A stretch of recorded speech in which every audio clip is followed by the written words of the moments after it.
Hi everyone. Oops. I don't know how to zoom or zoom out. I'm sorry. Well, I just recorded a video and couldn't upload it. It disappeared. So I'm recording it on my phone to upload it. And anyway, I had a lot of telekinesis videos before and I removed them all. I don't know why, and I've been asked to do it again, so maybe I will, maybe I won't. But right now, I want to make this feeling based and, talk about alignment and feelings and just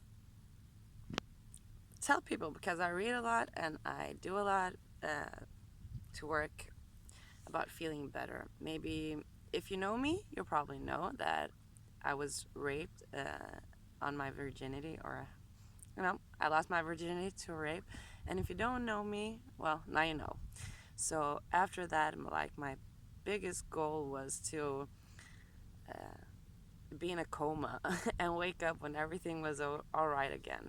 And I have been angry a lot of my life, so I've done a lot of stuff to work through it. And today I um I was a, I did a no I didn't do it, but someone else did a webinar that I attended, and it was 15 minutes and it was super powerful. So I'm just gonna share a little bit about that, and I'll share the link below. And thank you, Allison, for making it free and available. Um, so thing sorry, excuse me. I'm looking at my notes, and I'm just gonna share where I am first, so you can see the beautiful place. I don't know. Um, a Swedish coast. So, and you can see an island. I don't know if you can actually see it, but let me see if you can see it. Here's a little island. It's super beautiful where I'm at. You can't see the sunset, but it's setting and it's beautiful. Well, anyway, um, about this, it was about 5 blocks that is keeping you from happiness. And as I said, I'm not going to take you through all because she's the expert on this. It was beautifully said. It was perfect. So I'm just going to say the things that I wrote down that felt powerful when I did it, because I didn't do it all. It was like, what do I want and how would it make me feel? I skipped that a bit, but because I was I always do it once and then I take notes and then I share it. I keep it so I can go back and do the exercises whenever it feels. I think I need to put this down because it gets blurry when I move around a lot. Let me see if I can set it up.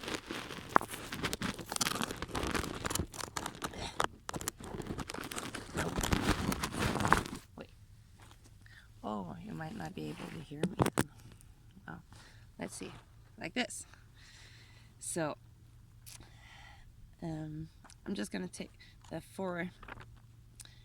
It was like 1, feel your desired emotions before the event. That's something that Dr. Joe Dispenza talks about a lot in his meditations and in his talks on YouTube, and in his book, of course, also. And let your thoughts be, because I normally judge them as positive or negative thoughts when I just should let them be and learn from them, be curious about them, as she said.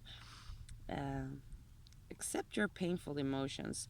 This is and align with your authentic self. So,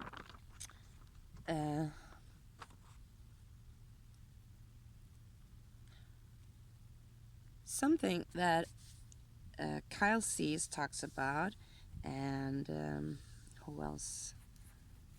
I can't remember who else talks about it, but it's about feeling your emotions in your body. Oh yeah, a chakra talk I listened to yesterday was also talking about that healing trauma that is stored in your body. I think even Deepak Chopra might mention that. That feeling, I can't remember, so I won't say any names, so you won't get it wrong from me. Let me see. This might be better. Have an no, not this intimate. Oh my gosh, I'm terrible with this. So this is better. Um, Feeling your emotions, and so during this webinar, I put two and two together. Yay! And she said about process your emotions physically in the body. Like, what emotions have I been struggling with that could need some acceptance for me instead of judgment? Did this thing just turn?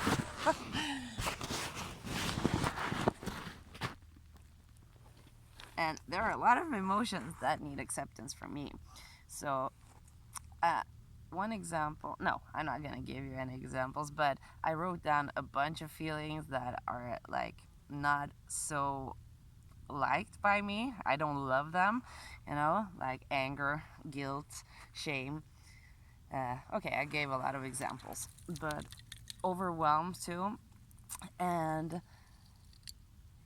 when these painful emotions come up, I try to like either cover them up or I run away, and so they just multiply, they just add, as she said in the webinar as well. But Kyle Caesar talked about it, and sometimes I do it, but that's mostly when I'm alone and I don't have like triggering stuff happening, or I'm not really in the moment, being with someone else who I'm saying, oh, you were making me angry, because that happens. Um, so anyway, the stuff that I put two and two together is where in my body they feel, and then I was relating it to a chakra, because a lot of these emotions were in my second and third chakra. One was in the heart chakra and one was in the throat. So that's a great indication about where I need to put like my focus on to open and align my chakras. And she said that curiosity, I wrote curiosity equals acceptance, because maybe it doesn't equal, but they belong. And judgment equals more pain, which it definitely does.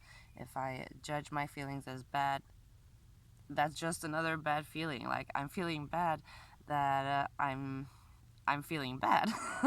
So I'm double feeling bad. And so she talked about a lot of other great stuff that I won't talk about. But one thing that made me cry out of uh, gratitude was, she said, think of a time in your life. Well, I wrote it like this: think of a time in my life where I felt happiest or most fulfilled. She gave examples of an exciting time, joyful time, peaceful time, funny time, any time that I can look back on with pride or funness. And I thought about a time where my son was newborn and I was breastfeeding him, which was like 1.5 years ago. And I just started crying because I really felt, I went back and I was I was there. And then she said, once you have identified that time, think about how you were being. And examples were leading, teaching, being kind, playful, humorous, silly, loving. And I felt I was being present, I was feeling loving, and I was feeling grateful. I was so grateful for him being born. Oh, there's a doggy looking at me. And I was feeling really grateful. And gratitude has been a huge part of my life. After the rape, as I told you, that was what took me out of that loop. I mean, it wasn't easy in the beginning. I was gonna do a list of 100 things that I'm grateful for, and it took me days. I could do that list like in minutes, as fast as I could write, I could make a list of 100 things that I'm grateful for, because I'm grateful for small things, I'm grateful for big things. Like, I'm grateful for the rape. So it made me more humble, it made me a better mom, a better friend, a better everything. Even if I still have trauma from it, it's good, because then I have something to work on, and I will feel the difference. Because I don't know, I can't explain it as good. Right now I haven't really thought through how to say it, but I am grateful. It made me more humble. I was like I was such a know-it-all, and you know, I thought I knew everything, like a lot of teenagers does. But yeah, now I know that I have so much to learn, and that it's beautiful um, to learn. That I don't need to say to everyone, oh, I know all of that and I know all about that, and I don't need to learn any more about that, because I don't think I'll ever stop learning, and that I won't ever want to stop learning. I love learning. I mean, not school stuff, just, oh, read this because you have to. That's so. But my interests are really feelings and humanity. So, but anyways, and I thought about that time where my son was newborn and I was breastfeeding him. I'm all over the place. I didn't really write down how I was going to say this. I just felt like I needed to speak to you. I needed to start doing a video. And she said that focus on, yeah, the focus is that I was feeling good for how I was being, not because of what others were doing or what was happening. The feeling was that I was being present with my son, that I held him in my arms, that I had carried him, and I was so in love with him. I was so in love with being a mom again. I have 2 kids, but it's been 10 years between, no, 9 years between them. And this time, it was it was a beautiful birth. I loved it. I didn't love being in a hospital with people like all over my body, but I just did this to her when she was like, "Oh, you can't do blah blah." Whatever. I felt much stronger now, also older, but and she said that how I was being is a core value. So, and that was a big aha moment for me, because I've been trying to learn about my core values, reading. They're like, just write down your core values, just write down all your values and bunch them, put them in bunches. And this thing about core values have been such a struggle for me. I didn't know how to get to my core values. I was like, what are my core values? I can say this, but then tomorrow I'll be like, no, maybe this is better, maybe that's better. But doing an exercise like this really showed me what my core values were. So that was beautiful. That was great. That was super powerful. And so I figure that gratitude is really a core value for me. And being present is a core value for me. And being loving to just, he was just there. I mean, he was just a newborn baby, so I didn't expect anything back from him. And all I got was so, and still, it was amazing. I was so in love, and yeah, bonding. Yeah, a lot of beautiful things, and those are my core values. I mean, I'm going to do this exercise again to figure out more about my core values, and maybe then I can bunch them together and like call it 3 things. But oh, I don't know. Can you see it? Oh, so beautiful.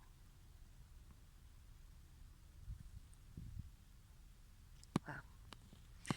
Anyway, I think this is good for now. So, thank you for watching. And if you like this video, give it a thumbs up. And if you want more of this, please subscribe and hit the bell notification. I don't know what it's called. And if you are here only for telekinesis, please tell me so, and I'll think if I'll do them again or not. Not sure. It's been a while, like 3 years since I practiced it. I've done a little like side wheel, but that's not too fun to share. Oh my god, I did that again. So, okay, well, bye. I'm gonna start walking home after I sun gaze a while. Okay, bye bye.